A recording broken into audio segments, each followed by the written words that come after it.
Hi guys, welcome back to another video. तो जैसा कि लास्ट पार्ट में हमने देखा था, लुओ फेंग अपने स्लीव के साथ स्टार टावर के अंदर एंटर कर गया था और लुओ फेंग के स्टार टावर में जाने के बाद ही सीलिंग स्टार ये ट्रेजर अपीयर हुआ था। पर इस ट्रेजर तक पहुंचने के लिए सभी को इस टावर के अंदर फॉरबिडन एरिया से ही जाना होगा। इसलिए लुओ फेंग और एरो किंग फॉरबिडन एरिया के थ्रू दूसरे फॉरबिडन एरिया में जाते हैं, जहाँ उन सभी को गार्डियंस का सामना करना होता है। और क्योंकि अब स्टार टावर के अंदर सीलिंग ट्रेजर अपीयर हो गया था, तो इससे यूनिवर्स के और भी सारे पावरफुल वॉरियर इस टावर के अंदर अपीयर होते। इसलिए Luo Feng heavenly array king के साथ टीम अप करने का डिसाइड करता है। लेकिन तभी लुओ फेंग का सामना पर्पल बेल किंग के भाई से हो जाता है। वो लुओ फेंग से अपने भाई का बदला लेने आया है। और अब आगे तो ये एपिसोड स्टार्ट होती है और हम देखते हैं पर्पल बेल किंग का भाई काफी एटीट्यूड में बैठकर लुओ फेंग को अपना इंट्रोडक्शन दे रहा था। साथ ही उसके चमचे भी आसपास खड़े हैं। वो बताता है कि उसका नाम चेन है और वो पर्पल बेल किंग का भाई है। इतने में लुओ फेंग उसे इंटरप्ट करते हुए कहता है, अपनी बकवास बंद करो,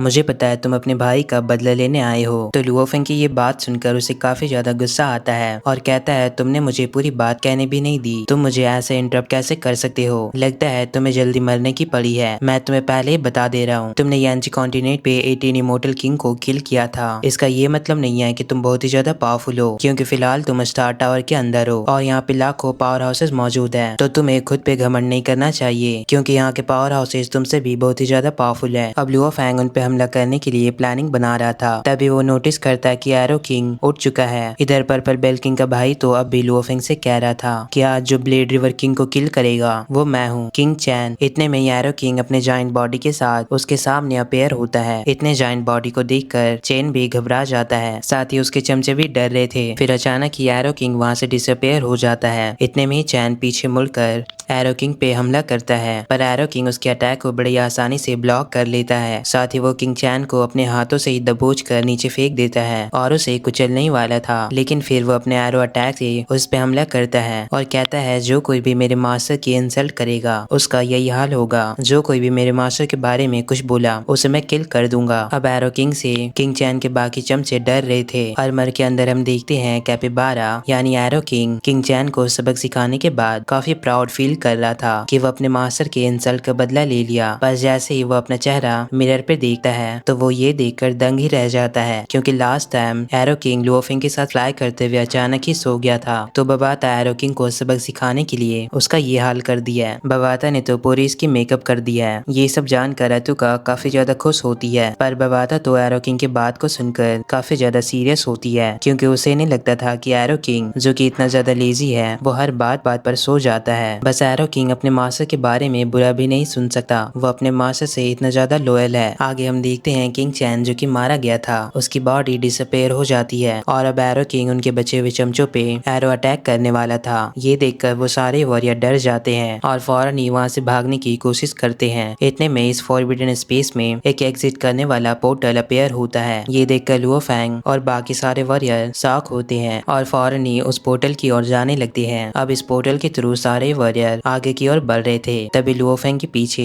काफी सारे वॉरियर में से एक बंदा लुओ फेंग से कहता है, इसका क्या मतलब है? और ये सारे वॉरियर किंग चैन के ही चमचे हैं। लुओ फेंग ने उसके किंग को तो मार दिया और चाहता तो लुओ फेंग उनके चमचे को भी आसानी से मार सकता था, पर जैसे ही वहाँ पे पोर्टल अपीयर हुआ वो सारे लोग पोर्टल के थ्रू बाहर जाने लगे। इसलिए वो सभी वॉरियर लुओ फेंग से इस बारे में पूछते हैं कि क्या वो उनसे फाइट नहीं करना चाहता। इस पे लुओ फेंग उनसे कहता है, शायद तुम्हारा बेवकूफ लीडर किंग चैन ये भूल गया था कि किसी भी वॉरियर को अंडर एस्टिमेट नहीं करना चाहिए। किसी को सामने से प्रोवोक या इंसल्ट करना ये बिल्कुल ही उसे अंडर एस्टिमेट करना जैसा है। और अगर तुम सब मिलकर बस अपने पेदे से किंग चैन के लिए फाइट करना चाहते हो तो फिर फाइट करो, लेकिन अभी सीलिंग स्टार या सप्रेसिंग स्टार अपीयर होने वाला है, इसलिए अभी फाइट करना हमारे लिए टाइम वेस्ट होगा, साथ ही हम सबकी एनर्जी भी वेस्ट होगी और इसका फायदा बाकी पावर हाउसेस उठाएंगे। वो सभी बातें ही कर रहे थे कि तभी वहाँ पे बगलैंड की वॉरियर आकर पोर्टल के थ्रू आगे बढ़ रहे थे और किंग चैन के बाकी सभी वॉरियर लुओ फेंग की बात को समझ जाते हैं। इसलिए वह कहते हैं, बेहतर होगा कि तुम लास्ट तक जिंदा रहना, पहले हम सीलिंग ट्रेजर को पा लें, फिर आखिर में तुमसे फाइट करेंगे। इस पे लुओ फेंग भी उनसे कहता है, मैं भी उम्मीद करता हूँ कि तुम लोग आखिर तक जिंदा रहना। और अब सारे लोग रस करते हुए पोर्टल से आगे बढ़ रहे थे। बगलैंड, लुओ फेंग और किंग चैन की आर्मी तीनों एक साथ आगे बढ़ रहे थे। तभी लुओ फेंग इंसेक्ट लैंड के एक वॉरियर पे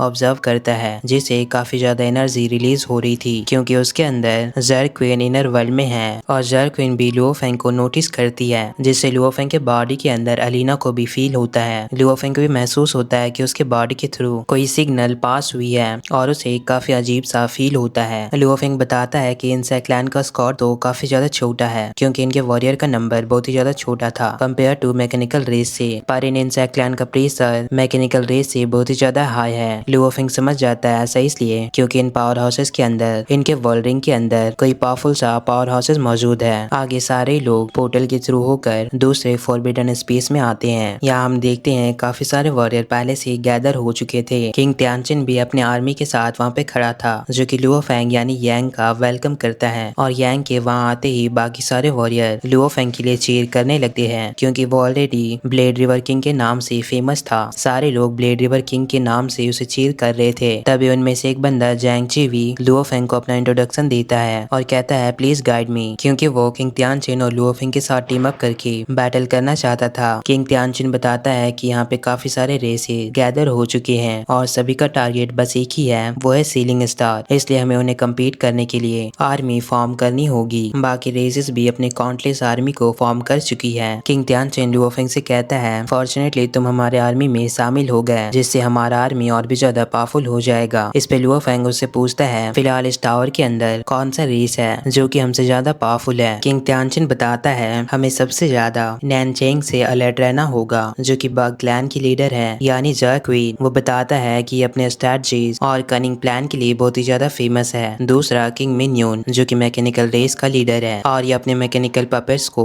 ऑर्डर देने में बहुत ही ज्यादा स्किल है। ये अपने कमांड एबिलिटी के लिए जाना चाहता है। और अगला जिसके बारे में मैं बात करने ही वाला हूँ वो भी यहाँ पे आ चुका है और हम देखते हैं वहाँ पे एक पोर्टल अपेयर होता है जिससे किंग जुआनमू जो कि डीमन रेस का लीडर है वो भी यहाँ पे आ जाता है। किंग तियानजिन बताता है कि ये भी बहुत ही ज्यादा पावरफुल है, ये वन मैन आर्मी के नाम से बहुत ही ज्यादा फेमस है। किंग जुआनमू भी अपनी आर्मी के साथ यहाँ पे आया था। जैसे ही वो अपनी एनर्जी को रिलीज करता है इससे बाकी सारे वॉरियर भी दूर चले जाते हैं। किंग तियानजिन बताता है कि इसका पावर अनडाइंग किंग लेवल के क्लोज है। ये सुनकर लुओ फेंग शॉक होता है क्योंकि ये लेवल उसके टीचर किंग टू यान की है और किंग जुआनमू अनडाइंग किंग लेवल के काफी ज्यादा क्लोज है। फिर हम देखते हैं स्पेस को फाड़ते हुए बहुत ही पावरफुल सी एनर्जी रिलीज होती है जिससे मैकेनिकल रेस और बाकी दूसरे रेसेस के वॉरियर उस एनर्जी के कारण नीचे गिर जाते हैं क्योंकि यहाँ पे seven sword king mechanical race का बंदा और जक्वीन अपेयर हो चुका था। सेवन सॉर्ड किंग अपनी पूरी आर्मी के साथ आगे बढ़ता है। लुओ फेंग इस आर्मी के बारे में किंग तियानजिन से पूछता है। किंग तियानजिन बताता है कि इसका नाम चीजियान्यू है और ये बंदा भी। बाकी 3 एलियन रेस जिसके बारे में मैं बताया था सेवन सॉर्ड किंग का पावर उनसे कम बिल्कुल भी नहीं है। ये बंदा भी बहुत ही ज्यादा पावरफुल है और ऐसा कहा जाता है कि जायंटिक्स अरेना के यूनिवर्स मास्टर इसके पर्सनल टीचर हैं। इसका टैलेंट बोलन से बहुत ही ज्यादा पावरफुल है जो कि रिसेंटली जायंटिक्स अरेना में पॉपुलर हो रहा है यानी बोलन के टैलेंट को तो हम सब पहले ही जानते हैं। वो भी लुओ फेंग का सबसे बड़ा राइवल था और नेचुरली ये बंदा बहुत ही ज्यादा पावरफुल है तो ज्यादातर वॉरियर इसके आर्मी में शामिल होना चाहेंगे और हमारे आर्मी में कम ही लोग शामिल होंगे। इतने में उन सभी के सामने दोबारा से एक एग्जिट पोर्टल अपेयर होता है। अब सारे ही लोग रश करते हुए फॉरेन न्यूज पोर्टल की ओर आगे बढ़ रहे थे।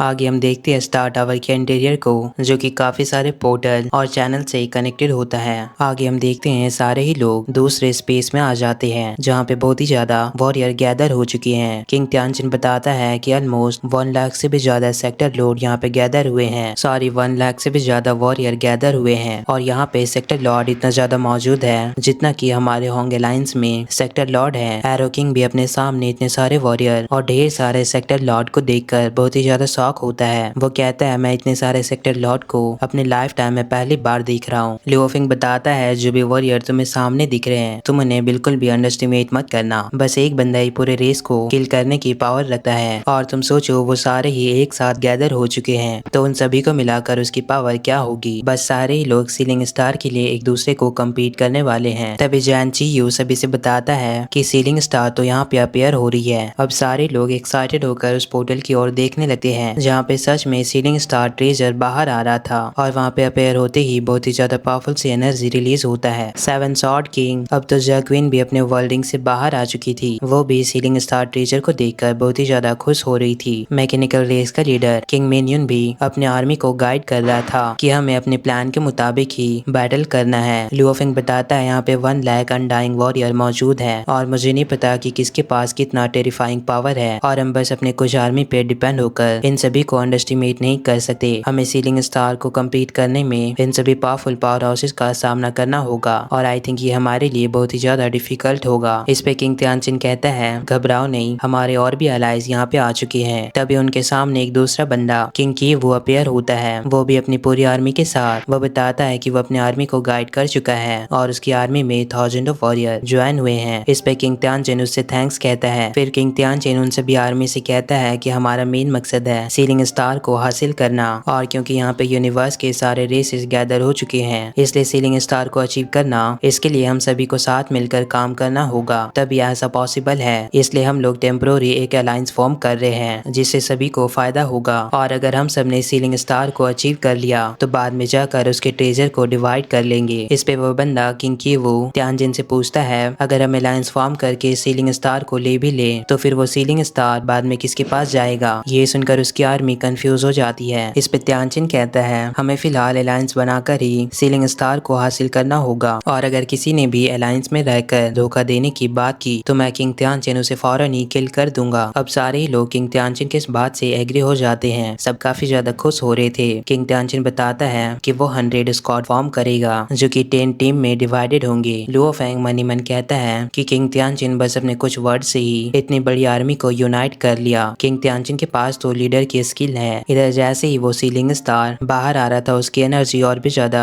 फैलने लगती है और अचानक ही सीलिंग स्टार ऊपर चला जाता है जिसके लिए सारे ही लोग एक्साइटेड होकर बहुत ही तेजी से उसकी ओर बढ़ने लगते हैं। तभी अचानक ही वहाँ स्पेस लॉक हो जाता है। इसका मतलब था कि अब यहाँ से कोई भी वॉरियर बाहर नहीं जा सकता, ना कोई टेलीपोर्ट कर सकता है। अब इतने सारे पावरफुल वॉरियर गैदर हुए थे, उनमें अचानक ही रस होकर फाइट शुरू हो जाती है। सब एक दूसरे को किल करने लगते हैं। हर तरफ हम देखते हैं बिल्कुल ही तबाही मच रहा था। सारे ही क्लैन एक दूसरे को किल कर रहे होते हैं। अब सीलिंग स्टार के लिए बहुत ही ज्यादा फाइट होती है। लगातार वहाँ पे लेजर अटैक हो रहा था जिससे बहुत ही ज्यादा एक्सप्लोजन होता है और काफी सारे वॉरियर सीलिंग स्टार को ओपन करने की कोशिश भी कर रहे थे पर लगातार वो नाकाम हो रहे थे। लुओ फेंग भी इसे ओपन करने की कोशिश कर रहा था पर अनफॉर्चुनेटली उससे भी ओपन नहीं होता है। लुओ फेंग काफी ज्यादा डिसअपॉइंट होता है कि आखिर उसके साथ ऐसा क्यों हो रहा है। पहले तो ये टावर उसे अटैक की और वो इतनी कोशिश के बावजूद ये टावर उसे रिस्पॉन्ड नहीं कर रही है। सीलिंग स्टार अपीयर होने के बाद स्पेस लॉक हुआ और लगातार आसमान से उन पे लेजर अटैक हो रहे थे। सारे लोग उनसे बचने की कोशिश कर रहे थे। लुओ फेंग नोटिस करता है कि सीलिंग स्टार के नीचे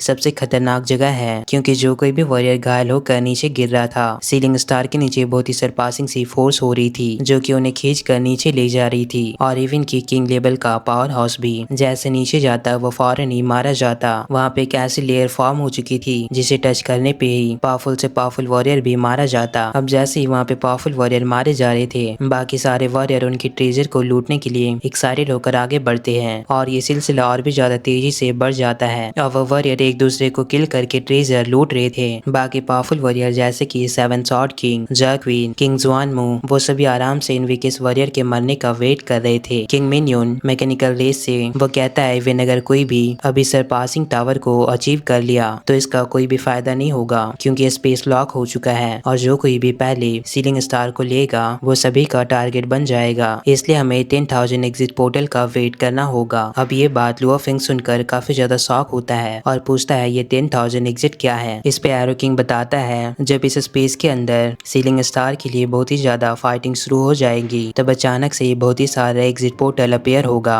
और कोई लकी बंदा ही सीलिंग स्टार को लेकर उस पोर्टल से यहाँ से बचकर भाग पाएगा। किंग त्यानचिन कहता है हाँ किंग मिन्यून तो सही कह रहा है, हम सभी को एग्जिट पोर्टल अपेयर होने का वेट करना होगा, इसलिए फिलहाल के लिए जो भी पावरफुल वॉरियर है वो सीलिंग स्टार को लेने की कोशिश नहीं कर रहे हैं। अब लुओ फेंग और बाकी सारे वॉरियर किल करके दूसरे पावरफुल वॉरियर के ट्रेजर को लूट कर रहे थे। लुओ फेंग बताता है कि वो बस कुछ मिनट के अंदर बिलियंस ऑफ वेल्थ का ट्रेजर लूट लिया और ऐसे ही ये बैटल कंटिन्यूअसली चलता रहता है। तभी आती है एक ट्विस्ट। अचानक ही किंग मिन्यून सभी से कहता है कि सीलिंग स्टार को लेना तो मेरा सेकेंडरी प्लान था, मेरा प्राइमरी गोल है 7 सॉर्ड किंग को किल करना। और वो एक फॉर्मेशन बनाकर अपनी सारी आर्मी के पावर को कंबाइन करके 7 सॉर्ड किंग पे हमला करता है। इस लेजर के कांटेक्ट में जितने भी वॉरियर आ रहे थे कुछ ही पल में मारे जाते हैं। किंग त्यानचिन और लुओ फेंग भी शॉक थे। किंग त्यानचिन कहता है कि ये किंग मिन्यून की डिसइंटीग्रेशन टावर है, ये टावर बहुत ही ज्यादा पावरफुल है। इधर 7 सॉर्ड किंग तो बिल्कुल भी घबरा नहीं रहा था। किंग त्यानचिन कहता है इस बार तो मैकेनिकल रेस काफी बुरी तरह पिटने वाली है या फिर अगर उनका प्लान वर्क किया तो वो 7 सॉर्ड किंग को किल कर देंगे क्योंकि 7 सॉर्ड किंग मैकेनिकल रेस की टारगेट लिस्ट पे 3rd नंबर पे आता है। है। किंग मिनियन बताता है अगर हमने अपने टारगेट लिस्ट को सक्सेसफुली कंप्लीट कर लिया तो हमें बहुत ही ज्यादा रिवॉर्ड मिलेगा। साथ ही वो कहता है हमारे टारगेट लिस्ट पे नंबर 1 पे है लुओ फैंग। अनफॉर्चुनेटली वो यहाँ पे मौजूद नहीं है, वरना हम उसे सबसे पहले किल करते। पर लुओ फैंग तो इन सभी के सामने है, पर यांग बनकर। किसी को पता नहीं कि यांग ही लुओ फैंग है। तभी किंग के वो लुओ फैंग से कहता है 7 स्वॉर्ड किंग तो बड़ी आसानी से मैकेनिकल रेस को डिफीट कर देगा, क्योंकि केवल उसके पास हेवी ट्रेजर ही नहीं जैसे कि 7 स्वॉर्ड किंग और व्हाइट ग्रिप्स भी है। साथ ही ऐसा भी कहा जाता है कि इसके पास सबसे पावरफुल सुपर इनहेरिटेंस है। अब 7 स्वॉर्ड किंग अपनी आर्मी को ऑर्डर देता है। उसकी पूरी आर्मी एनर्जी को रिलीज करते हुए हमला करने के लिए तैयार हो जाती है। तभी 7 स्वॉर्ड किंग अपने ट्रेजर को बाहर निकालता है। लुओ फैंग उसे देखकर शॉक होता है, क्योंकि वो बीस्ट गॉड स्टैच्यू से बहुत ही ज्यादा सिमिलर था। किंग त्यानजिन कहता है कि first time 7 sword king golden pool को शो कर रहा है। फिर 7 स्वॉर्ड किंग की गोल्डन पूल बड़ी आसानी से मैकेनिकल रेस के टावर के अटैक को आसानी से ब्लॉक कर लेता है, और 7 स्वॉर्ड किंग की गोल्डन पूल मैकेनिकल रेस के टावर की एनर्जी को पूरे एरिया में डिस्पर्स कर रहा था, जिससे बाकी वॉरियर भी मारे जा रहे थे। लुओ फैंग ये सब देखकर शॉक होता है और कहता है क्लियरली 7 स्वॉर्ड का ये गोल्डन पूल डिसइंटीग्रेशन टावर से बहुत ही ज्यादा पावरफुल है, क्योंकि ये आसानी से उसके अटैक को ब्लॉक करके डिस्पर्स कर पा रही है। और जैसे ही 7 स्वॉर्ड किंग काफी ज्यादा एनर्जी को रिलीज करता है, वो एनर्जी सीलिंग स्टार पे भी इफेक्ट होती है, और अचानक ही सीलिंग स्टार से बहुत ही पावरफुल सी एनर्जी रिलीज होती है, जिससे काफी सारे वॉरियर मारे जाते हैं। और इसी के साथ ये एपिसोड ये एंड होती है। वीडियो को लाइक करो, चैनल पे नहीं हो तो सब्सक्राइब करो। For more updates, subscribe to our channel, click the show links and enjoy watching the videos.